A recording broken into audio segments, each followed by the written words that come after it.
go ahead and turn right over to Matthew chapter 6. This is a really easy, really challenging section of Scripture that when we really dig into its roots and into what it is that Jesus is saying, we begin to internally reflect upon where it is that we lack in our own spiritual lives. Now, as this section is being set up, and I'll try not to lecture too much because I want you to kind of, put your thoughts out, ask your questions, and think more about what's going on here in the narrative of the story than you do as to what do these commands specifically mean to us, right?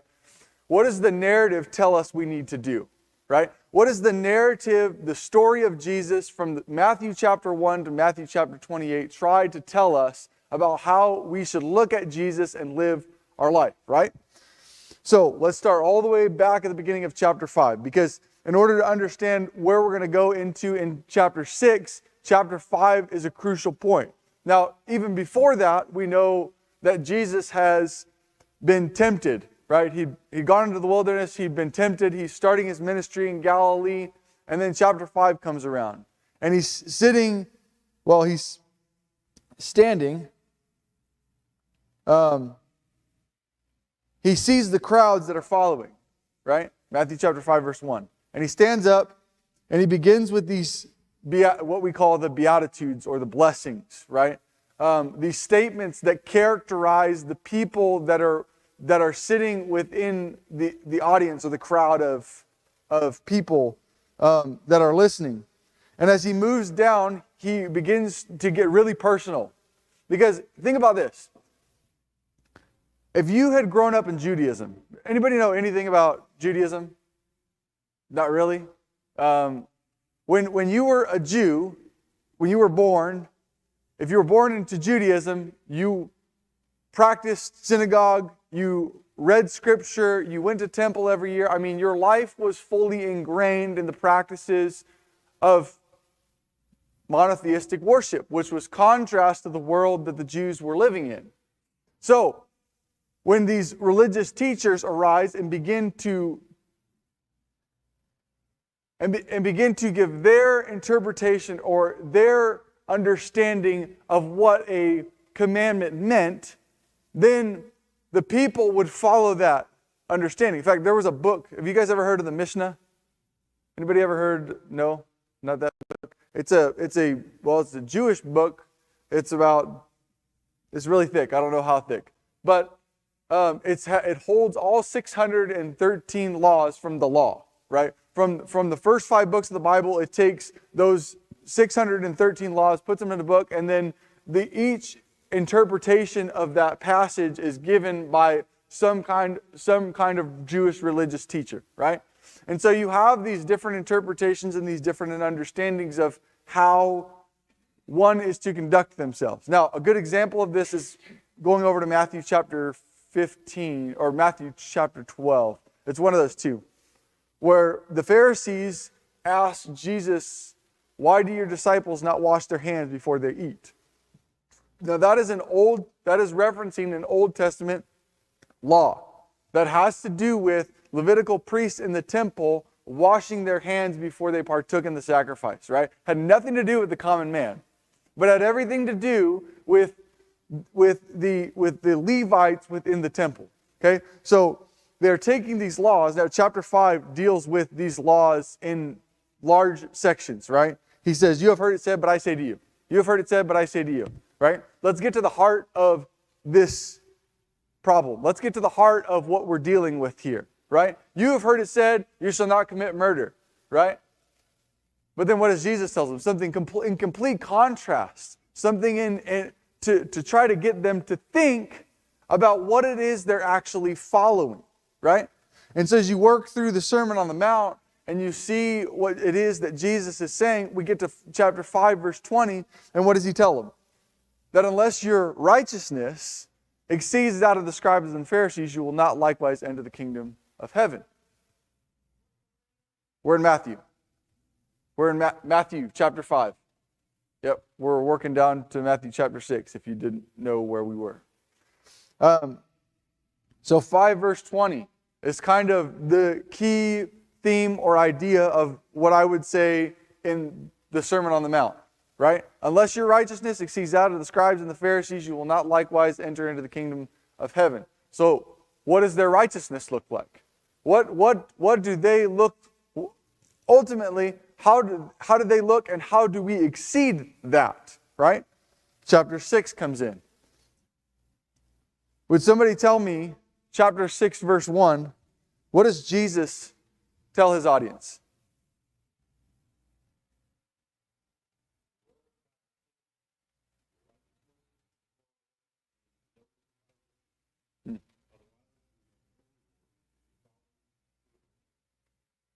So, what do you think the religious teachers are doing?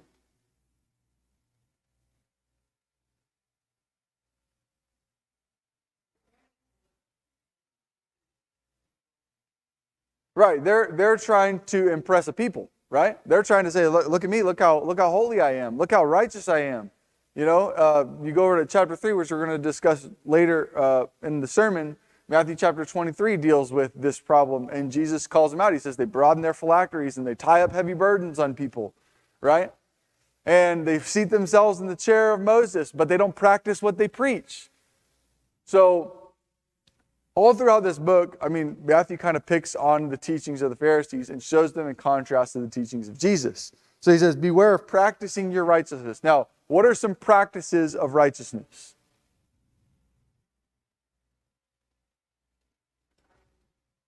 Okay. Tithing, giving?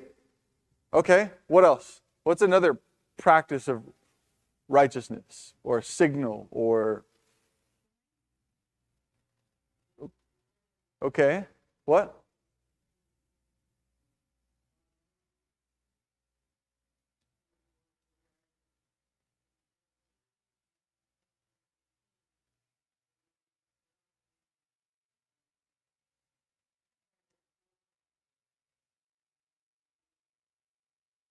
Okay. Let me give you 3. We already said 1, giving. Number 2, look at verse... Somebody read verse 5. Read chapter 6, verse 5. Who would pick that up?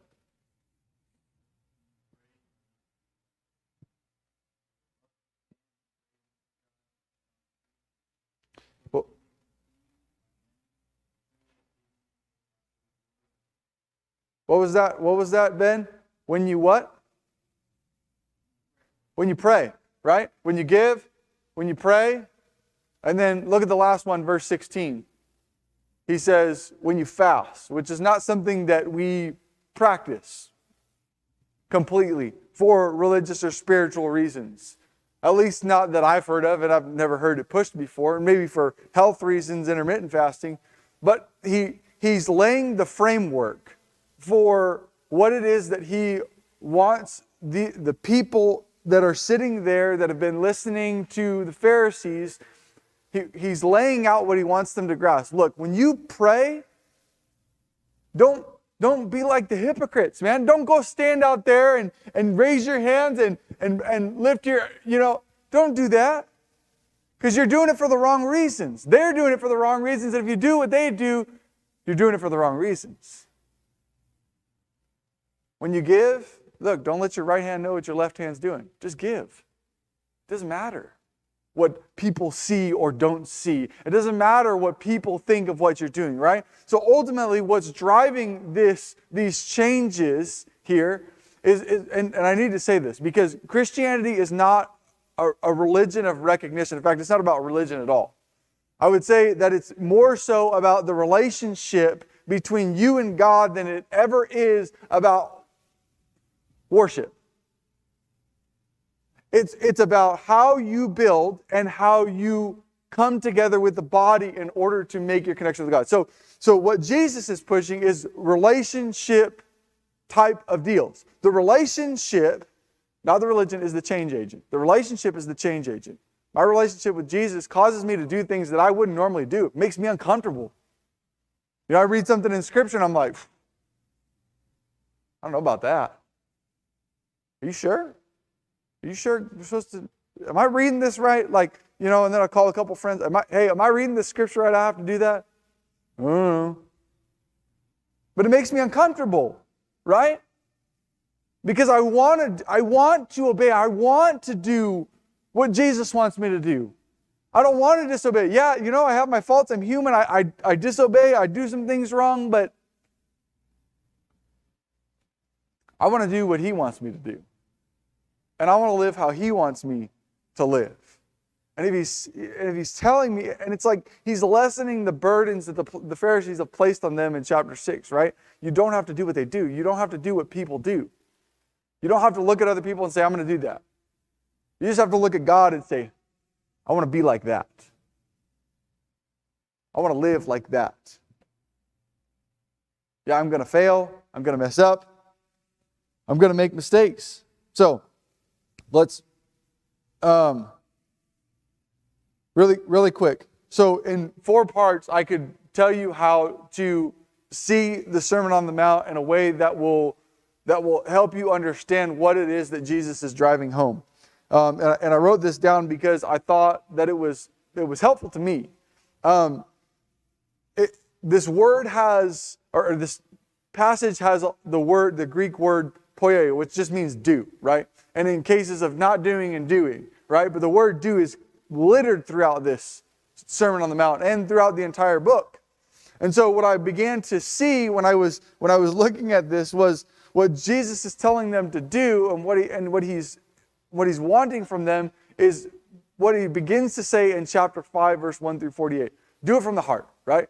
Is the first one. Is how we would summarize, look at, pull together, wrap around chapter 5. Do it from the heart.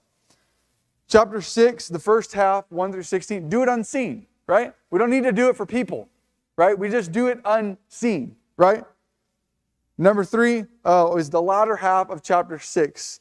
Do it by faith, right? Because he talks about where you lay your treasures in heaven and your anxiety that comes with day-to-day life and what are you going to eat and what are you going to drink. And Jesus says, God's going to take care of you. If you do it by faith, God's going to take care of you. Don't worry about it. Just trust in God. Do what you do because of your relationship with God. And then the last one, chapter 7, I think he's saying, do it authentically, right? Do it transparently. Do it the real you. Not the way somebody, and this is what, I didn't grow up in the church. Some of you know that, some of you don't. I grew up in a family that didn't go to church, that wasn't religious. There is a big bug here, and I'm whoever's going to land on somebody. I did not grow up going to church. I grew up, Sundays were fishing days. Sundays were, we sit on the couch and watch football days. My parents didn't teach me Bible stories.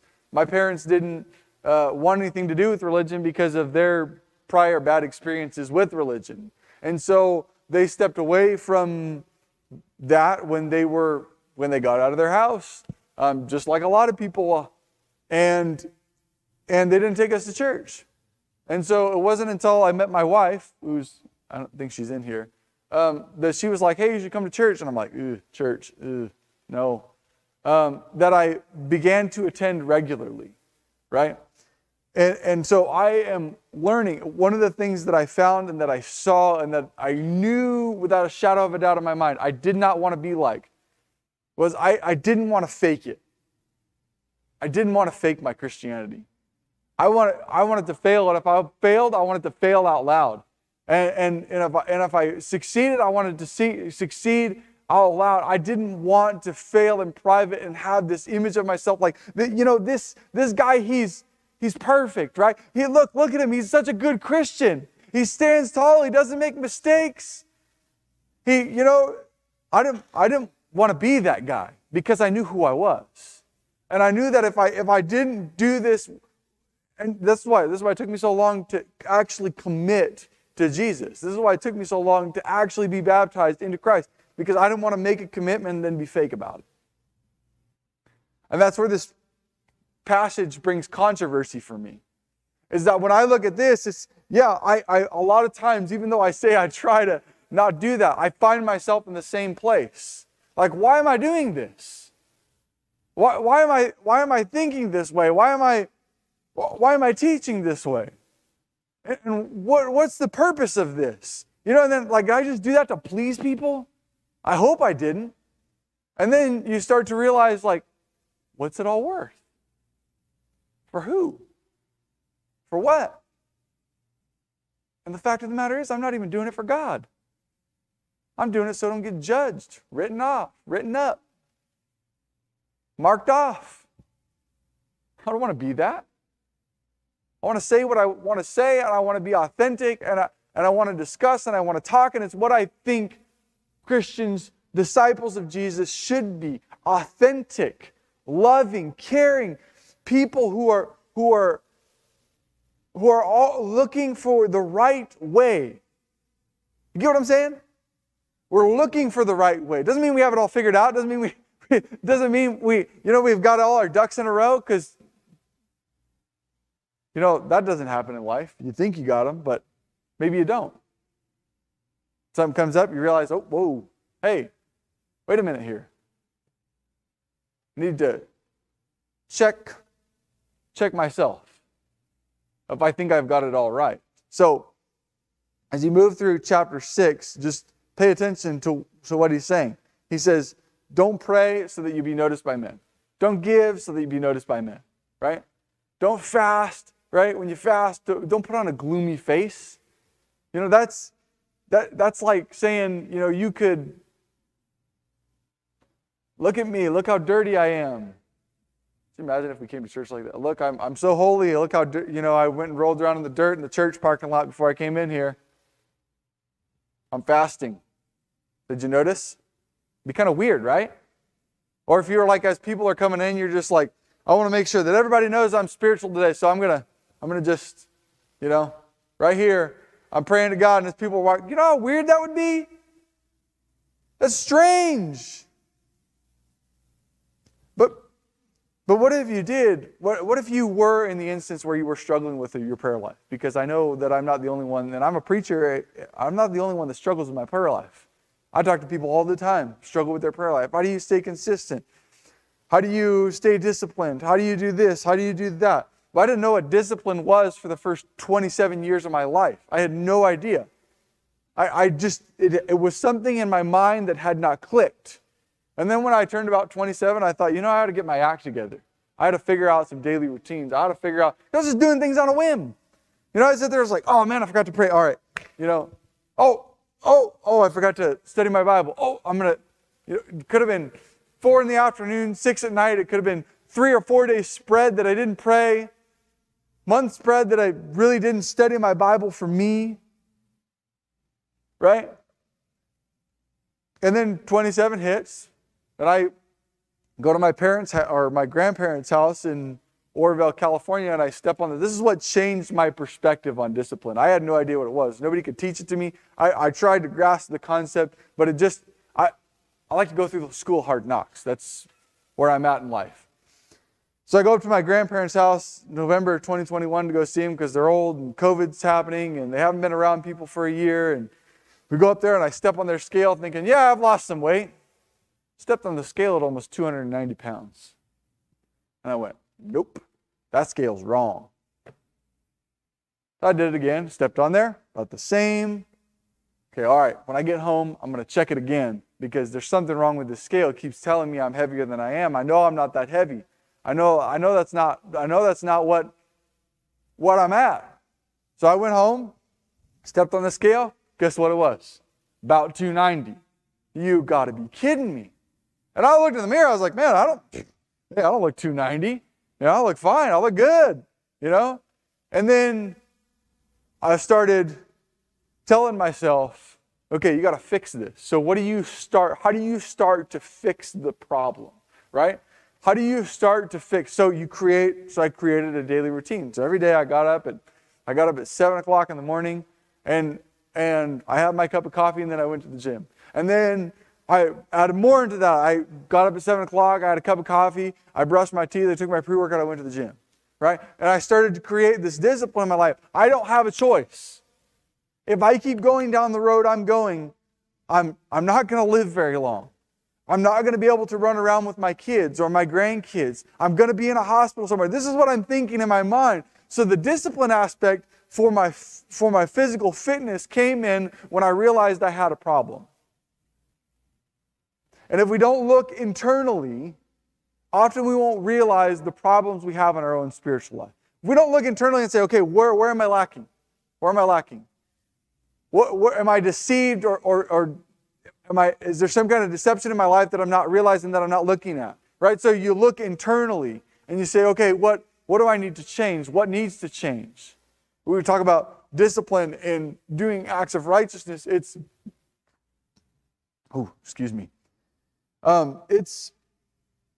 important. Physical discipline is just as important as spiritual discipline, and spiritual discipline is just as important as physical discipline. I'm not saying you have to go out and go get a gym membership tomorrow. That's not what I'm saying. Okay. What I am saying is that we need to look internally more often than we look externally. What I am saying is that this faith that we have is not about recognition, right? It's not about religion. It's about relationship. It's about the connection that we have with God and the connection that we have with one another and how we begin to come together and build one another up. Okay? That's the whole premise of what we're dealing with and I think in Matthew chapter 5 or 7. Now something else cool, if you haven't been told this, that James mirrors what Jesus says in the Sermon on the Mount. Did you guys know that? Did you know that Sermon on the Mount mirrors the book of James? You ever read the book of James? Really practical, right? It mirrors these concepts that we see in the Sermon on the Mount. So, like when you go to chapter 1 and verse 27, right? And he says, a pure and undefiled religion before God is this, to help orphans and widows in their distress. It's exemplifying a concept that Jesus spoke about in the Sermon on the Mount. Or you know, what's the other one that's cool? Matthew chapter 7, 24 through 28, where he talks about the two builders. You know that parable? Or it's not a parable. But you know that story? Where he talks about the two builders. The one built, what did the wise man do? He built his house on a rock. What did the foolish man do? He what? And what happened to both of those guys? One stood, one fell. James mirrors that concept. Chapter 1, verse 22 through 25. He says, be a doer of the word, not a hearer only. Right? In other words, if someone hears only, he is deceiving himself by thinking that hearing only is the way to go. James says, you got to be a doer too. Jesus says, you got to be a doer of my words. He who hears these words of mine and does them will be like the man who built his house upon the rock. And then mirrors that same phrase. He who hears these words of mine and does not do them will be like the foolish man who built his house upon the sand. Here's my point. My point is that we have to look at Christianity practically. We have to look at Christianity not as I'm here to be something that somebody else wants to see, but that I am being authentically me. Right? That I am being who I am. And vice versa. You see somebody mess up. I mean, look at it from this standpoint. Like, hey, that person messed up. Man, maybe what can I do to help them? What kind of questions can I ask them? But we're not allowed to mess up in public, are we? Only in private. You mess up in private, you can just keep it private. But if you mess up in public and everybody sees it, then there's other repercussions, right? And maybe at times it's better to mess up in public than in private, but my point is, how do we collectively build each other up as a body? Right? So, let me see here. If I'm on track. Had a rough night last night. I won't get into all the details, but I ate some really good food and messed me up. Anyways, Probably not in the way you think either. Okay, you're guessing. You think you know what way. I bet you don't know what way. Okay. I was thinking about this passage, and I just it's one of these things that as a Jesus follower and a preacher, that I can go back to time and time again and look at and go, where am I at? What am I doing this for? Who am I doing this for? If I'm not doing this for somebody, there's a fine line, right? Between okay, so let me ask you this. What does it look like to do something for God?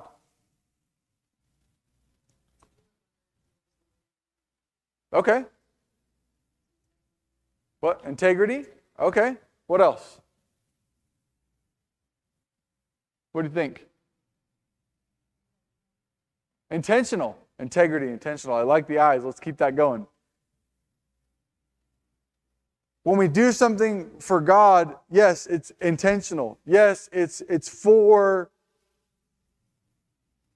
out of love and obedience. It's not out of look at me, look at me. That's what I struggle with this coming up. I struggle with the ideas like, I saw all these guys. I would tell this story about Jovan when I first came to camp. The only time I had ever seen can't see my words. The only other time I had ever seen Jovan before Bible camp was at the youth forum in 2011. And he was dressed just like that. He had a nice checkered shirt on like this, but it was, more tone colored, and, he got his hair slicked back and his glasses on, and, just looked like he came right out of college. I mean, and then I get to camp, and this is what kind of scared me a little bit, because I had only seen him at the youth forum and maybe a couple other times before camp. And he comes to camp, and he's in a backwards hat, and he's got shorts on, and he's in a t-shirt, and I'm like, I recognize that guy. What's your name again, Joe? What happened? You're not a preacher anymore? That's what I'm thinking in my mind, right? Like, this is, kind of I know he had a reason and a purpose for it, and he, I don't even remember his lesson. He's going to beat me over the head about that. I don't even remember what his lesson was about. I just remember thinking, if I could do something like that when I get older, that'd be pretty cool. My point is that sometimes the fine line of who am I doing it for, right? The line is I could be doing this for other people, I could be doing this for God. And it's only when we self-reflect that we truly know the answer to that question. Right? When we sit there and we go, it's okay, I'm about to do this thing. Oh, who am I doing it for? Because that's important too. The important thing that I do is that I'm doing it for God, not because I feel obligated to do something, but out of obedience, out of love, I want to do this. Not I have to do this. Because if you're already thinking that, hey, I have to do this, you're already doing it for the wrong reasons. Because you don't always have to do something, but you can drive in that direction of, hey, I get to do this. I get to study God's Word this morning. How many other people aren't? That could be. That can't. How many other people are in other countries right now are being persecuted? They don't have the freedom we do to sit down with their brethren, study the Word of God, grow, learn, encourage, build up. You think they have the fraction of the problems that we do in the American churches? I don't think so. You think they have a problem with being authentic? No, they are 100% committed. And I see that stuff and I go, yeah, that's what I want to be. I just want to be me. And I want to do the will of God. Any other thoughts or questions? I don't know if Jovan does this type of thing. He seems like he's pretty organized all the time. When I watch his live streams, he's pretty on point. Any thoughts, questions, ideas?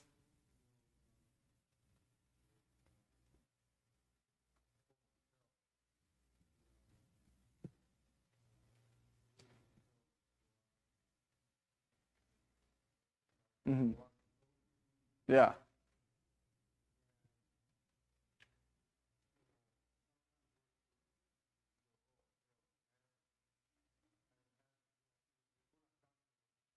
Mm.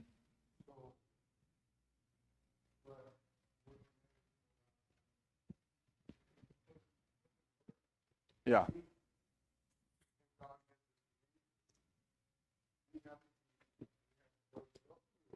Yeah. And I know that not everybody's going to go, hey, that sounds, hey, that sounds good. I want to do that. Yeah. Yeah.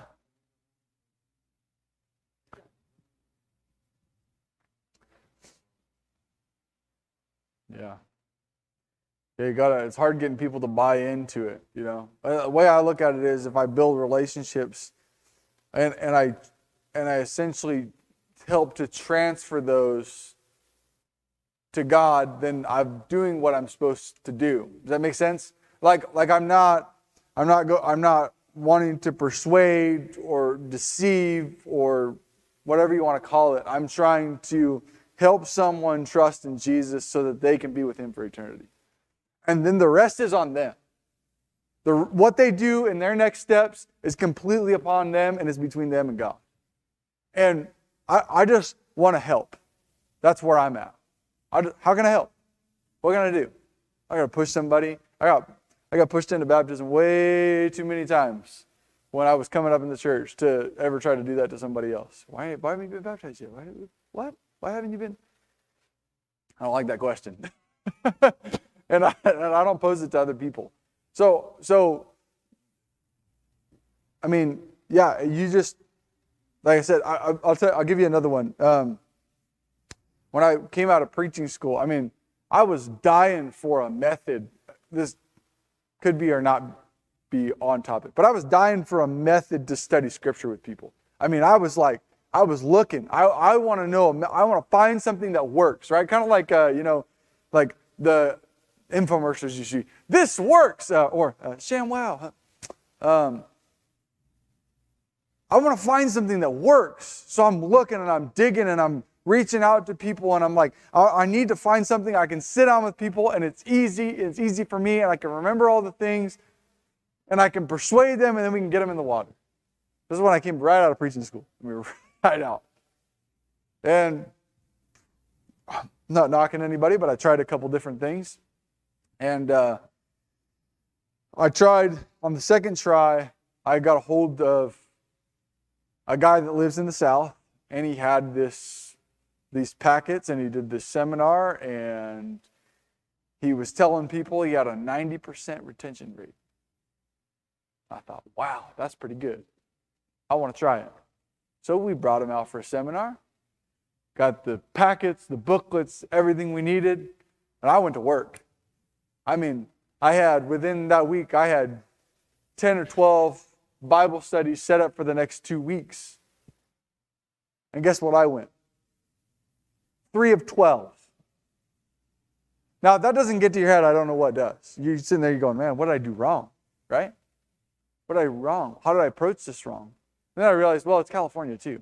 People don't think like people in the South do. People in California think differently than people in the South do.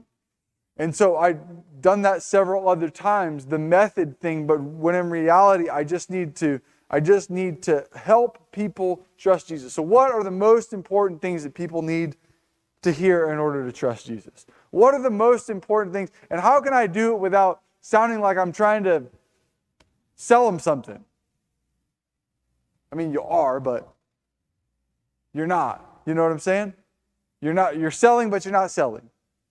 You're sharing. Good. I like that. And so this goes back to the main thing. I'm going to tie this up, and then we'll wrap things around. We'll wrap things up. When you look at discipleship, Christianity, following Jesus as a way to help people draw closer to God, rather than a place where you become. Listen to me now. Where you become righteous. I come here so I am more righteous than XYZ. That's not what we're after. We are after how can I be closer to God? And how can I bring other people in with me?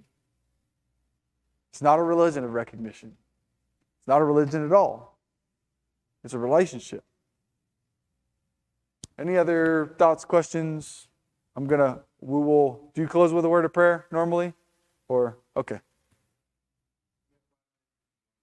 I got 5 minutes. If I want to use it. I think I'm out of wind here for the class. Got to save a little of that wind for the pulpit. Okay.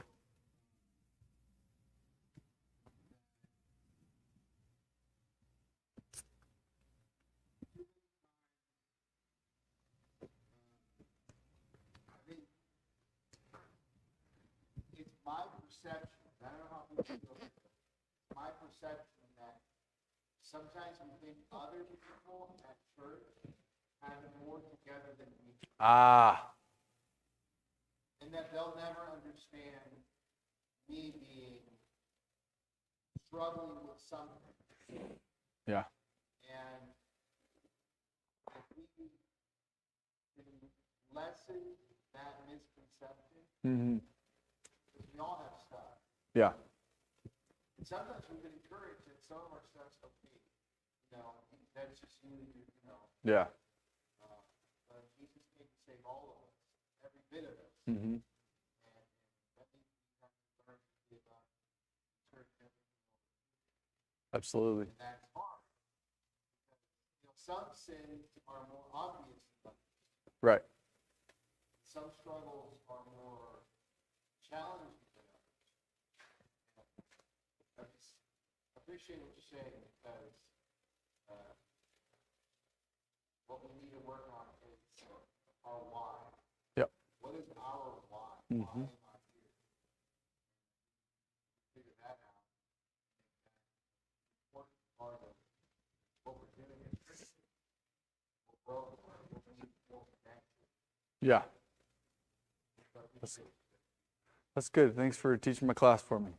I'm just kidding. I'm kidding. Yeah.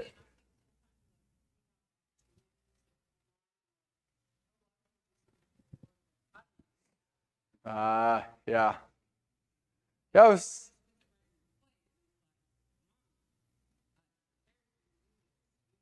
Yeah.